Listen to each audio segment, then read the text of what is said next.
In heavy wind and blinding rain, the crew of a passenger jet struggles to land. Put it down! Put it down!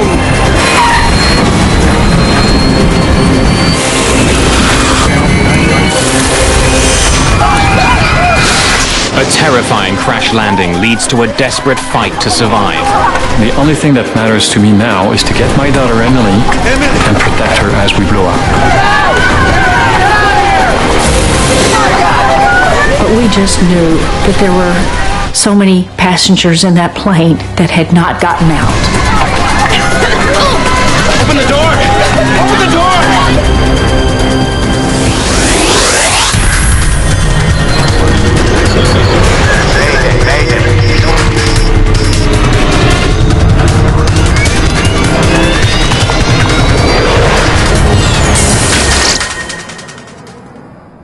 This is a true story based on air traffic control recordings, official reports, and interviews with those involved.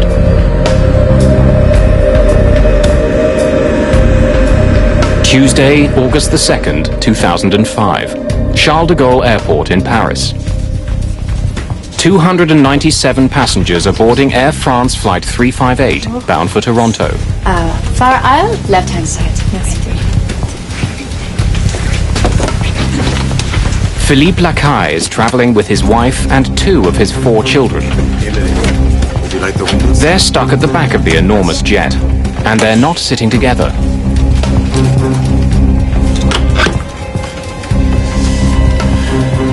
It just happened that we were separated from Emily. They had 3 seats together, so we were in the middle section, and Emily was actually sitting a couple of seats ahead of us on the right side, so close to the right wing of the plane. For Eddie Ho, Flight 358 is the continuation of a trip that began in Johannesburg. I'm an international student in Canada at Queen's University, and every summer I go back to South Africa. Ho isn't traveling light. I was carrying everything that I had, my books to my clothing to tuition money for the year, computer laptops. This is also another leg in a long journey for Joanne Cordery Bundock, who's returning from a trip to Thailand.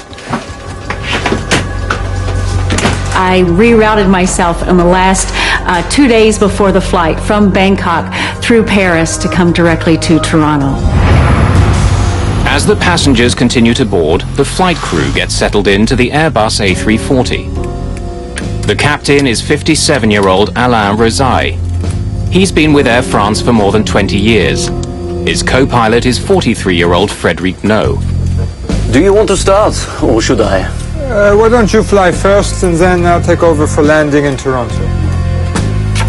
I'll check the weather. On this flight, the 2 men decide that Captain Rosai will handle the takeoff in Paris, and co-pilot No will land in Toronto. Destination, Toronto Pearson. Check. Crews often split the duties so that co-pilots can get more experience. Rosai and No are joined by one other person in the cockpit. I think you've been expecting me. I'm Miles Trochassé. Welcome. Miles Trochassé is the son of an Air France employee. He's allowed to ride in the cockpit's jump seat for free. I just want to let you know I've done this before. I promise I'll be quiet.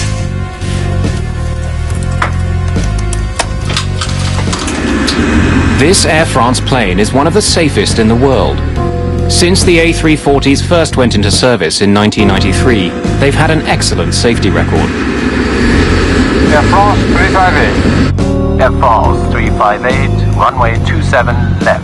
Cleared for takeoff. Cleared for takeoff. Air France 358. Have a good afternoon, gentlemen. Just a few minutes before 2 in the afternoon, Flight 358 powers into the sky above Paris.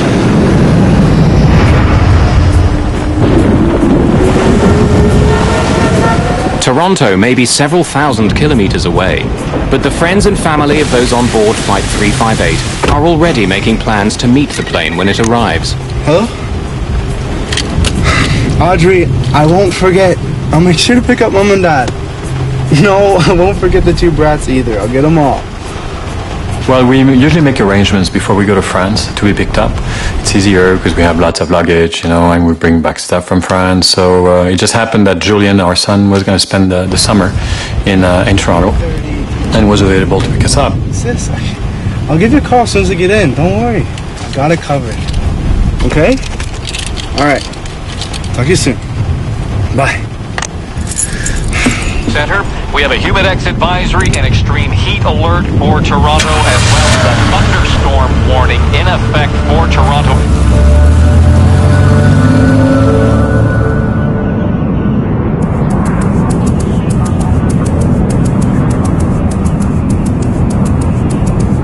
A regular flight from Paris to Toronto takes about 8 hours. As Air France 358 closes in on Canada, there's little to separate this trip from any other. I found that their service was amazing. The food was great. They had very good flight attendants. There were a lot of exchange students from France, like teenagers, coming to Canada for their first time, usually their first flight, and they were very rowdy. There was a beautiful day on the flight over, and the sun was shining, and it was just blue skies and white clouds and just a lovely day. The autopilot does most of the work for Captain Alain Rosaille and his co-pilot Frédéric No. Just as the two men had planned, No is now in control of the plane. We have a new weather report. The two men get regular updates on the weather conditions in Toronto. Overcast and rainy with a chance of thunderstorms. Temperature in the low 20s.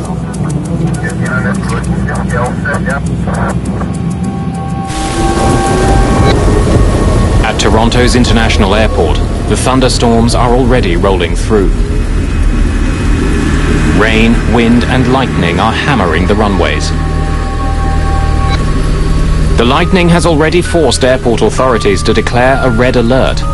It means that the chance of being struck by lightning is so great that ground crews are not allowed to work on the planes.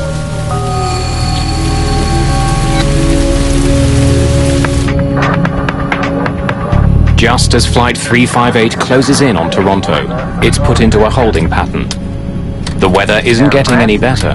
There's going to be a little delay. Air France 358, so Roger on delay.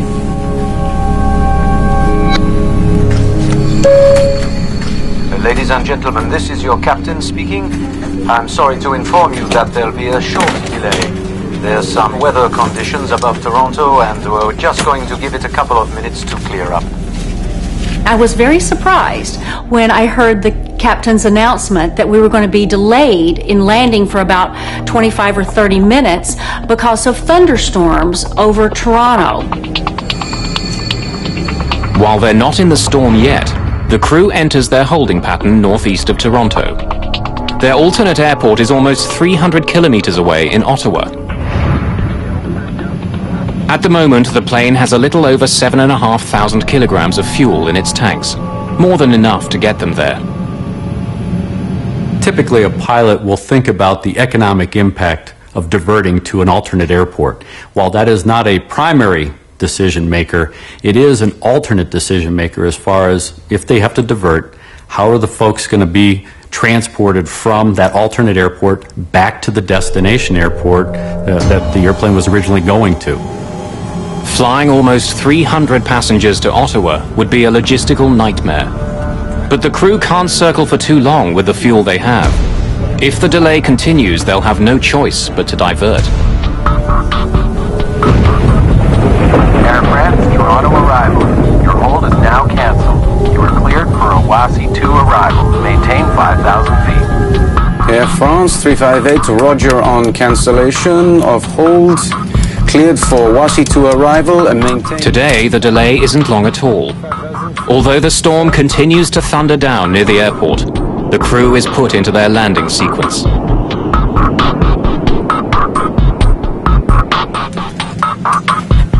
Ladies and gentlemen, this is your captain speaking.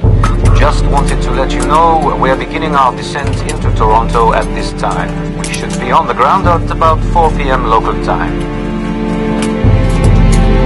Usually when they say 45 minutes, it's to be nice.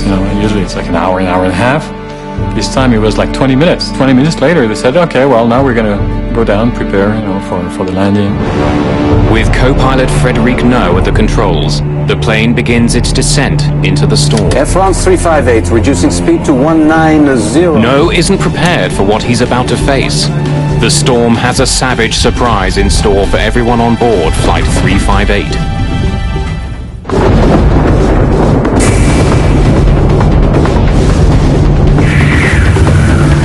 A brutal summer storm is battering Toronto.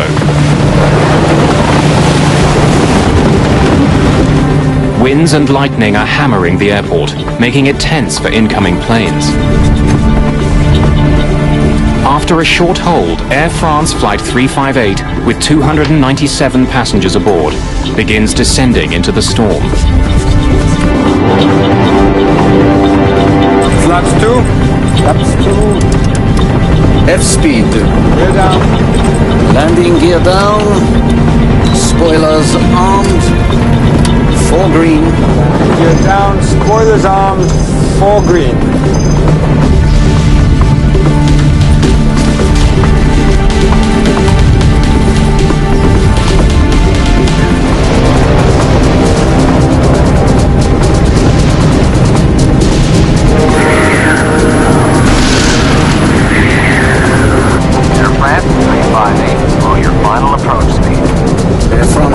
Co-pilot Frédéric No has the plane in position.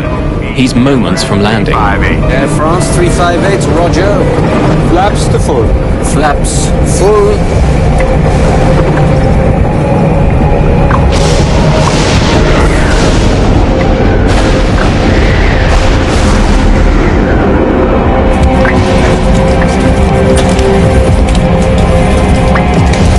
It was going darker and darker.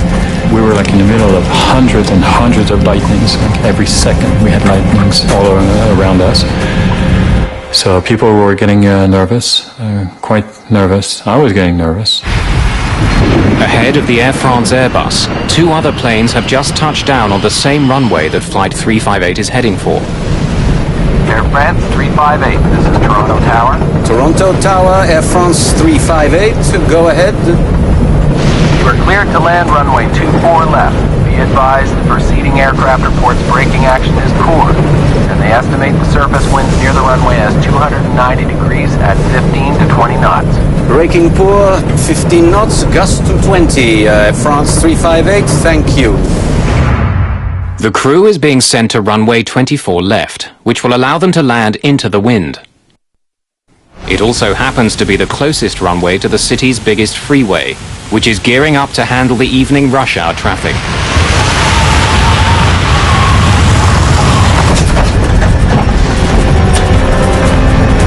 Facing unpredictable winds and a wet runway, the crew prepare for the landing.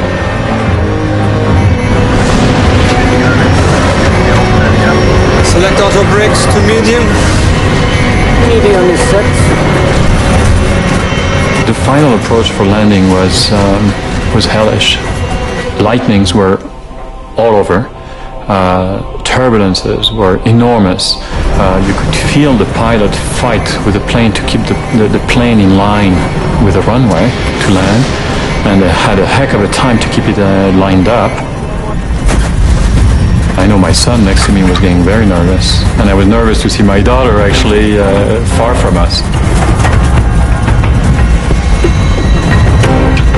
I cinched up my seatbelt tighter than it was, expecting a very hard landing, and the pilot was going to stick it on the runway, or we were maybe going to do a touch and go, and he was going to give it power and go around, because I knew that it was not going to be just a normal landing. Landing. Autopilot, auto thrust off. At 2 minutes after 4 o'clock, Air France Flight 358 roars over the beginning of the runway.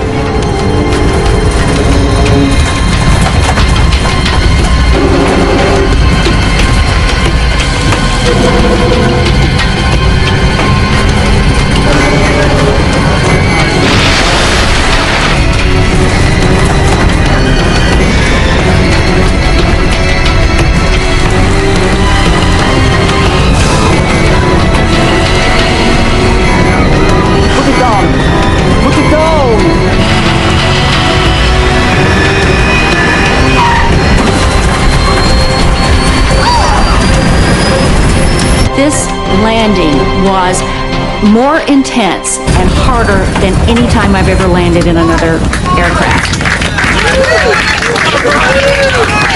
A very difficult landing, and everyone started clapping, and even the lady who sitting next to me, I remember very clearly, she said, you know, wow, that was an amazing landing.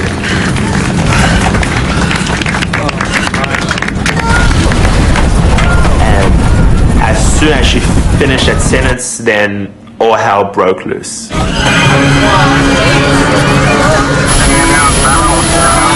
We started the plane started violently going up and down, and it felt like we were going 100 miles an hour down a road filled with potholes that were about 3 feet deep.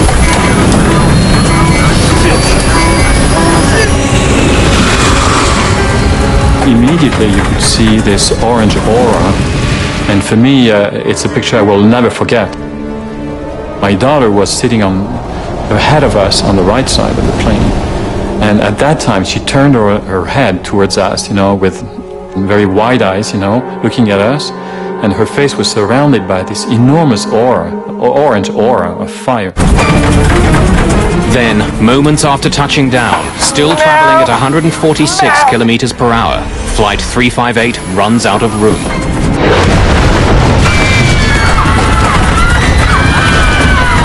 At that point that I believed that we were all going to die. It was obvious that no one can survive this kind of thing. I thought this was it.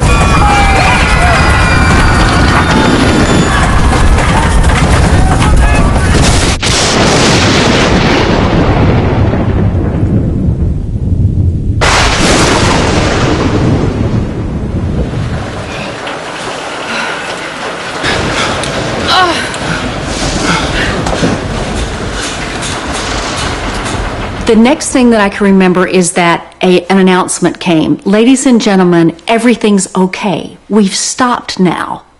Well, no kidding. Of course we've stopped now. But I could tell that everything was not okay because I could immediately smell jet fuel.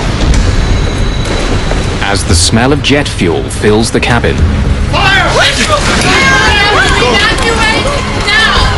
panic quickly spreads.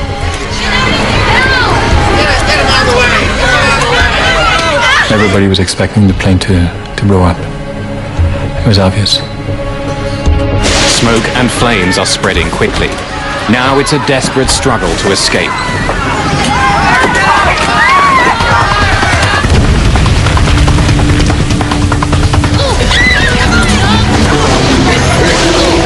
Open the door! Open the door!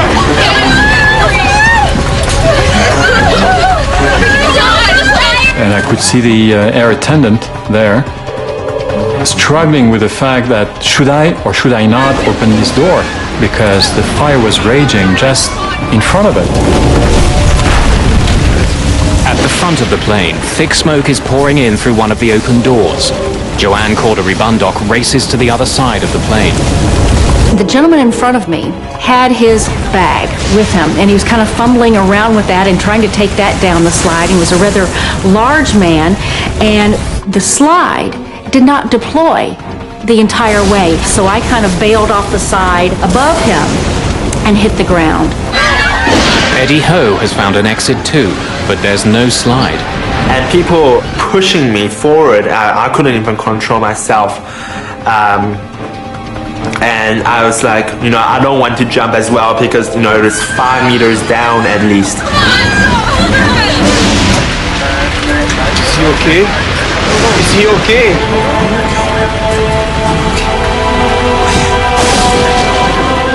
In the cockpit, Captain Rosai has been badly injured when his seat was ripped off the floor by the force of the crash.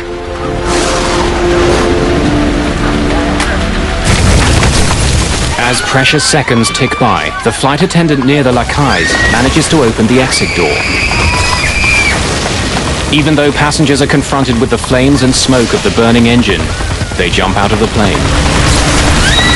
So pushed them down, my wife went down, I went down. We just ran up as fast as we could through torn metal and thorns and like through whatever was left of the ground where the plane was.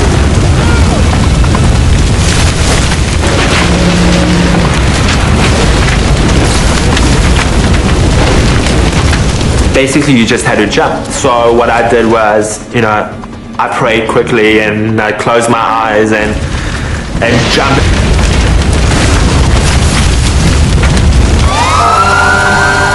Emergency workers are able to reach the burning jet just 52 seconds after it crashes. But with the threat of an explosion, it's dangerous to get too close. It was very difficult to see anything due to the rain that was coming down. There was a lot of smoke engulfing the plane, some fire that was still ongoing, as well as you could see that some of the parts of the plane had broken off, some of the wheels that were at the side of the roadway, as well as portions of the plane's wings that had broken off. Philippe Lacaille and his family struggle up the hill the plane has just plowed down. And at that point, the plane blew up. Once, twice, 3 times. So you could feel and hear this enormous explosion actually taking place. On the first one, I looked at the first one because I just couldn't believe my eyes. I could see, I think, pieces of luggage, things flying up in the air. And of course, at that time, I figured, oh my God, that could have been us. We had a perfect view of the airplane and see this black smoke coming out the side of the airplane and the yellow and the orange and the red flames shooting out. We were fine, but we just knew that there were so many passengers in that plane that had not gotten out.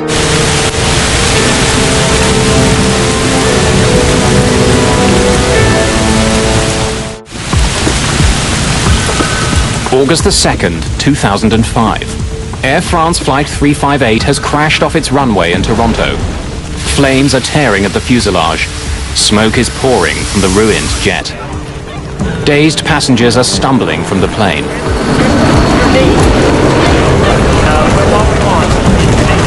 Passengers that were coming up, again, were very rain-soaked and muddy from coming up the hill.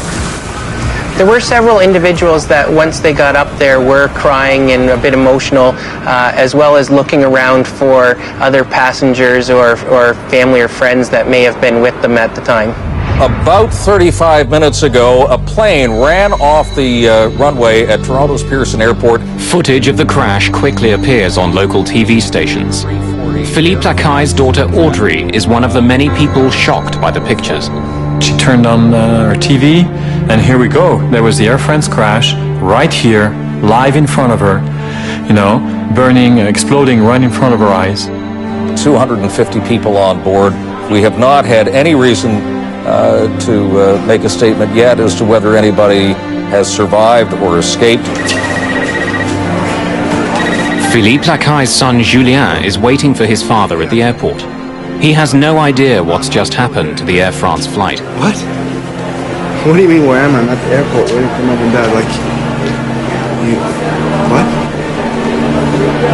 So Joey didn't know anything, and he was there at the airport. And she says, well, you know what? I think you're going to have to wait a long time because the airplane just crashed. One of the busiest highways in North America borders the airport. Just before rush hour, it's packed with thousands of vehicles. Drivers slow down, captivated by the terrifying sight of the burning plane.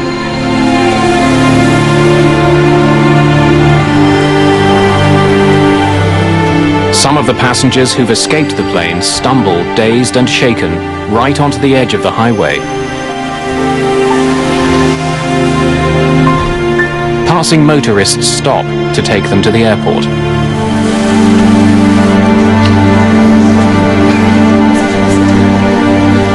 At this point, there was only about 25 or 30 people with me in the airport. And here, you're also beginning to think, is this all there is? As people are brought in, airport employees struggle to account for all the passengers and crew. They were totally disorganized. There's no announcements being made. There's nothing of any kind of organization, and you're in this little crowded area with all the irate passengers waiting to be processed. Some people even said, you know, the first disaster was the plane crash, and the second disaster is exactly how it was handled afterwards. Relatives wait desperately for any news. Julien Lacaille is just one of many who fears the worst. For at least an hour and a half, he thought we were dead.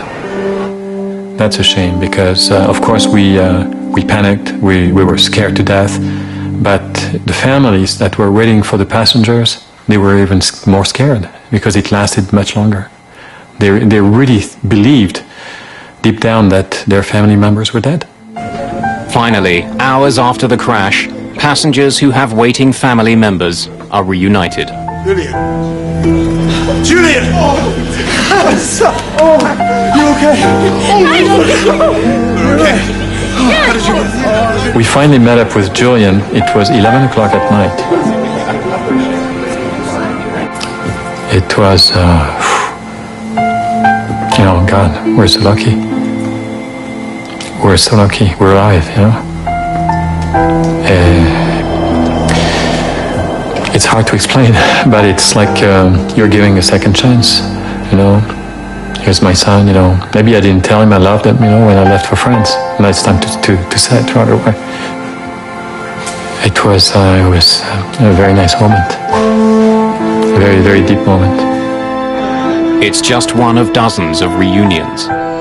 It takes hours to confirm, but by early evening, Air France and the local airport authorities can make the incredible announcement. Remarkably, every single passenger and all the members of the crew of Flight 358 have managed to escape the burning wreckage of their plane.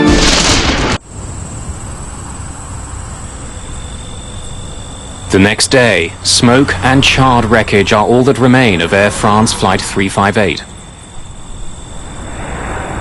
The Airbus A340 is a sophisticated, highly engineered plane with a glowing safety record. What had gone so terribly wrong?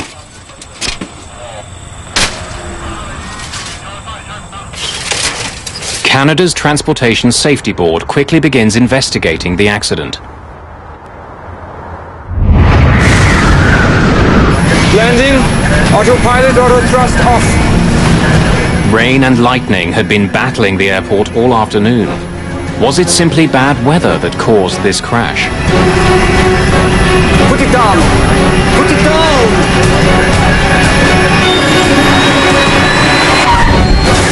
Neither the pilot nor the co-pilot have spoken publicly about the crash. We have to evacuate now! Citing lawsuits that were filed soon after, Air France has kept all of its employees who were on the plane from speaking to the media. Is he okay? I don't know. Is he okay? I don't know. But former Air France trainer Hervé Labarthe has spoken to Captain Rosaille.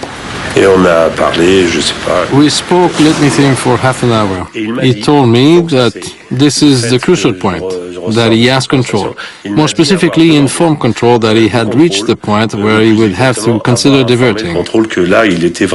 What he told me is that control informed him that they would soon open the runway. There was, of course, a lot of lightning, rain and turbulence can have a devastating effect. Instruments become more difficult to read, the aircraft is harder to handle. Investigators discover that as the crew struggled for control in the cockpit, on the ground, delicate instruments used to measure the wind at the runway were destroyed by lightning. With the ground equipment destroyed, they were relying on their onboard systems for information about wind conditions. The onboard equipment only gives them the actual wind direction and speed on the nose of the aircraft at that exact time. It does not predict ahead of the aircraft, so the pilots really have no way of knowing what lies ahead of them. But two planes had touched down just minutes before the Air France flight on the same runway. The crews of those planes did their best to inform air traffic control of the tricky conditions. Air France 358, Toronto Tower. Toronto Tower, Air France 358, go ahead. You are cleared to land runway 24 left. Be advised, proceeding aircraft reports braking action is poor, and they estimate the surface winds near the runway as 290 degrees at 15 to 20 knots. Braking poor, 15 knots. 20-knot winds are strong, but are well within the allowable range for landing an A340. But when investigators study radar images of the airport, they discover quite a different story. As Flight 358 landed, a sharp line of rain moved across the runway from north to south. It was driven by a sudden gust of wind of up to 33 knots. The crew of the Air France jet had to deal with conditions that were much worse than they were expecting. Landing, autopilot, auto thrust off. 33 knots is the demonstrated maximum crosswind for an A340, and that would be on a dry runway. So when you say 33 knots at 90 degrees, you're encroaching on the limits of the aircraft. Closely studying the airport, investigators uncover another piece of the puzzle. Maintenance issues and the storm itself were forcing air traffic controllers to use runway 24 left for landings. It's the shortest runway at the airport, almost 650 meters shorter than some of the others. Blinded by rain, driven by unexpected winds, and landing on the shortest runway at the airport, Flight 358 was in a dangerous position. Depuis 4 heures en vol, ils savaient qu'il y avait des orages. Over the previous 4 hours, they had been made aware of the terrible storms and red alerts. And that was for me my biggest concern. Were they perhaps overtired? Were they lax victims of routine? In any case, it's obvious that they hadn't gauged the extent of the danger. Qu'ils n'ont pas mesuré le danger. It's evident that the flight crew didn't perceive the information that they were getting from these various sources as being threatening. Therefore, they attempted to make a landing. But even in bad conditions, even on a short runway, the crew had 3,000 meters in which to land their plane. It should have been enough. To find out why it wasn't, investigators turned to the past. In 1999, an eerily similar accident took place in Little Rock, Arkansas. Damn, we're off course. I can't see it. Way off. Struggling with unpredictable weather, the crew of an American Airlines jet landed their plane, only to have it skid off the runway. 11 people were killed.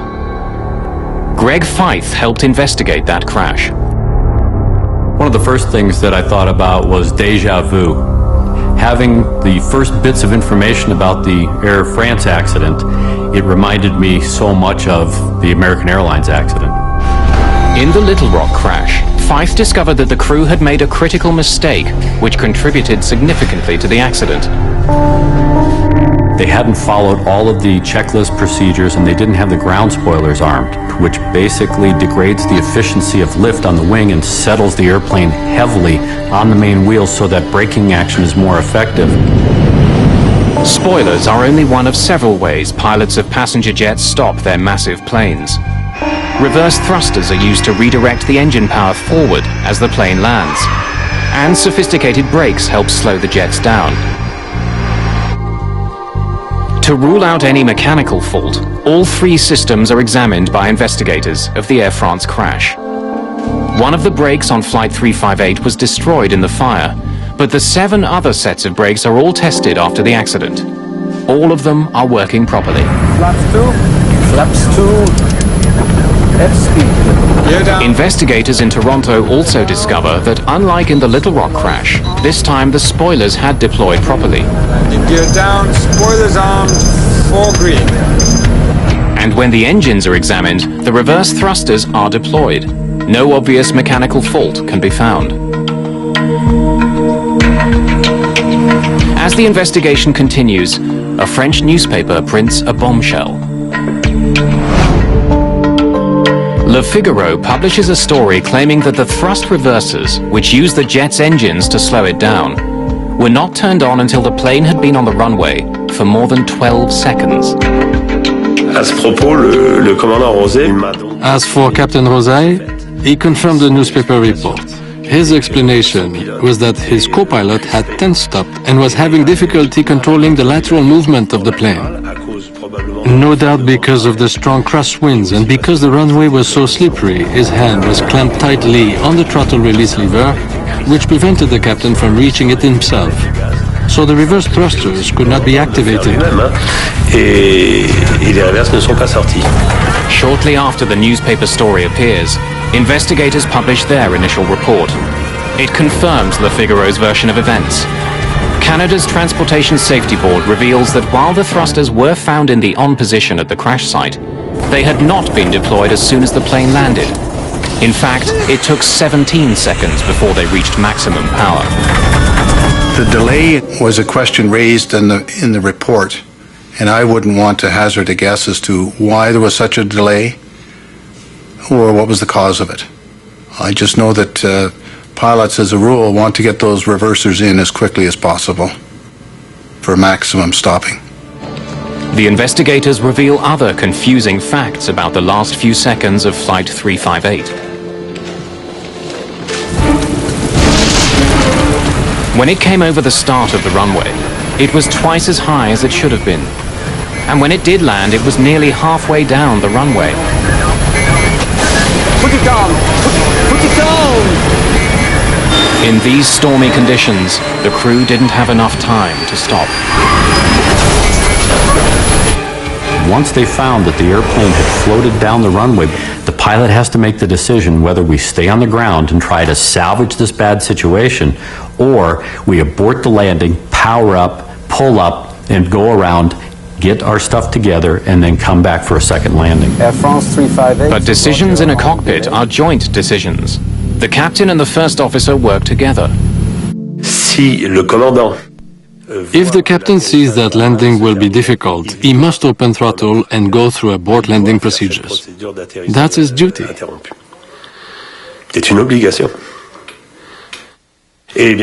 And of course, the co-pilot is also allowed to be the first to act. But the captain's duty is to avoid at all costs a lengthy touchdown. That is clear.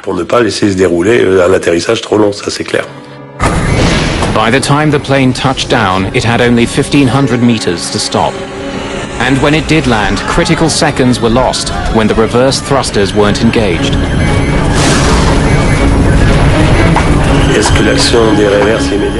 Would it have made a difference to immediately activate the reverse thrusters? Of course it would.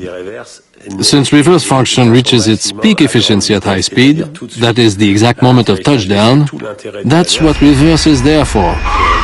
It's all a matter of aerodynamic braking. The other problem is that the wheels touched ground in the middle of the runway, and reverse or no reverse, at that point it was already too late, as was pointed out by the head of the inquiry. That being said, if the reverse thrusters had been activated immediately, the plane would have come to a stop more quickly. In heavy storms, the margin for error is razor thin. On this rain-filled afternoon, sudden wind, a long landing and a short runway sealed the fate of everyone on board Flight 358. What concerns some in the aviation industry isn't this particular flight, but the reality that overruns are far too common. They happen all around the world. And safety procedures that could stop them are not in place.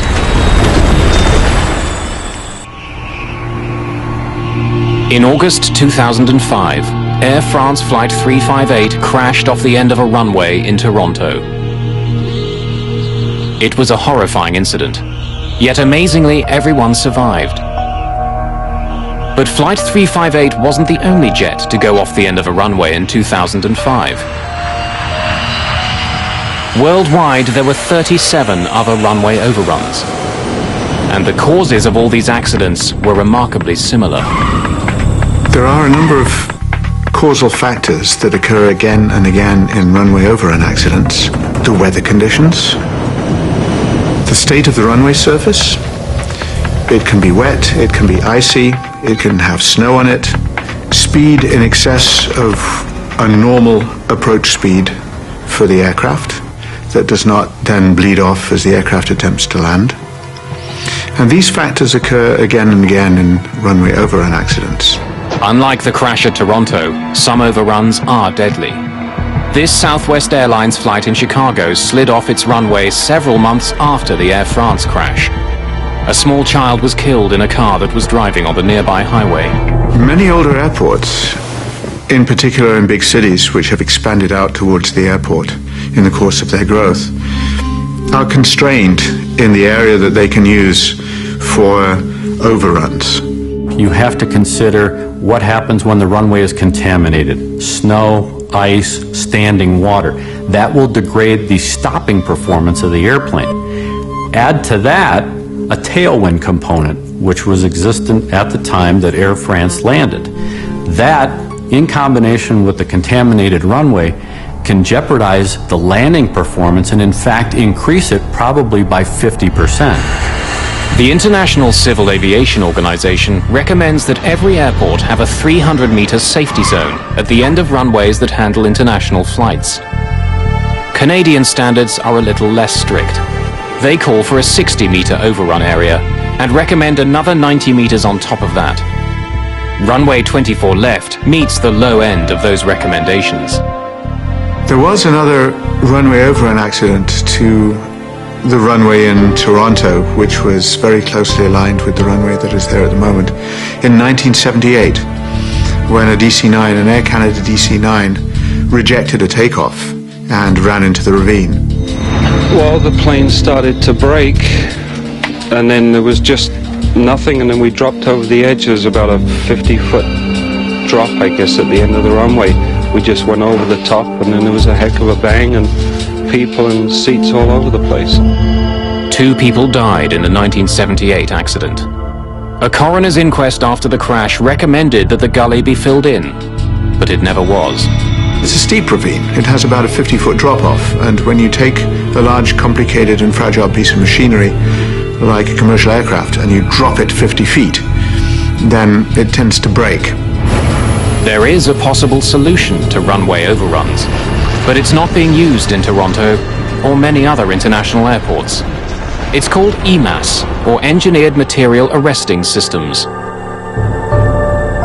It's a form of artificial stone or artificial gravel which has a certain depth. And anybody who's ridden a bicycle into a gravel pit knows that a bicycle stops very quickly and it can be almost impossible to pedal it out. And the same thing happens to airplanes. Several airports in the US use the system, but most international airports do not. It's very much more effective than friction braking, and it's certainly incomparably more effective than thrust reverse and spoilers. And any one of these systems, when properly engineered, can stop a large airplane, no matter what the runway surface conditions, in a very short distance. We have to evacuate now! But one vital air safety guideline was met when Flight 358 crashed. In spite of the smoke and the spreading fire, the crew of the crippled plane made sure that all the passengers escaped in just 90 seconds. It's just a miracle that all of those people were able to evacuate the airplane as quickly as they did before the airplane was consumed.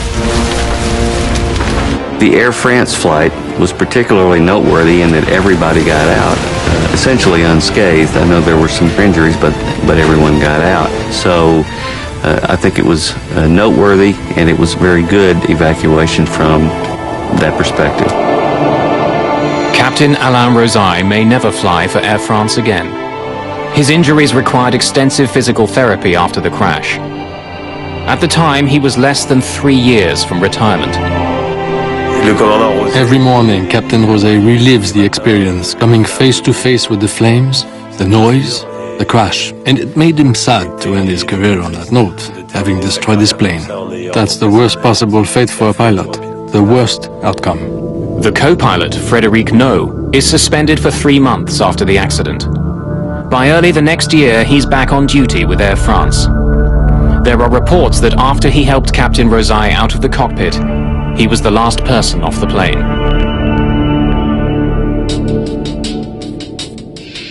The passengers deal with the crash in their own ways.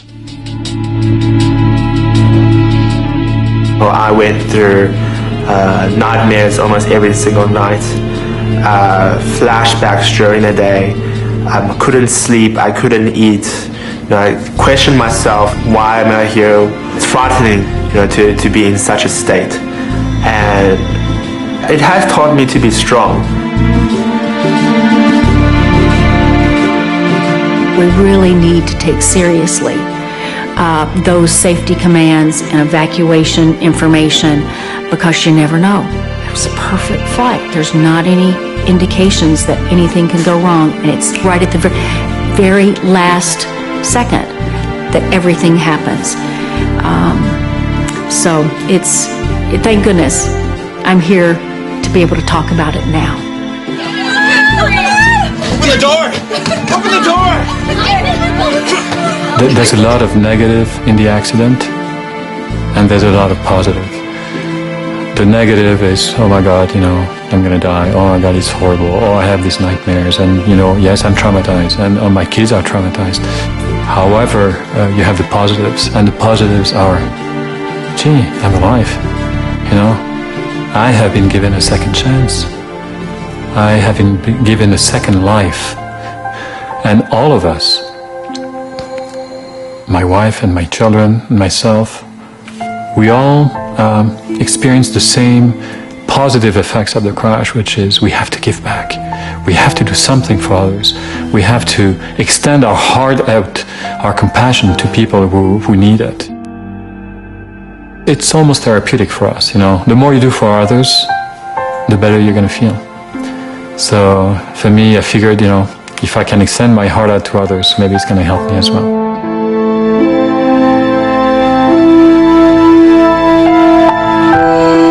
Retracing Darwin's unique odyssey that brought forth one of the most revolutionary scientific breakthroughs of all time.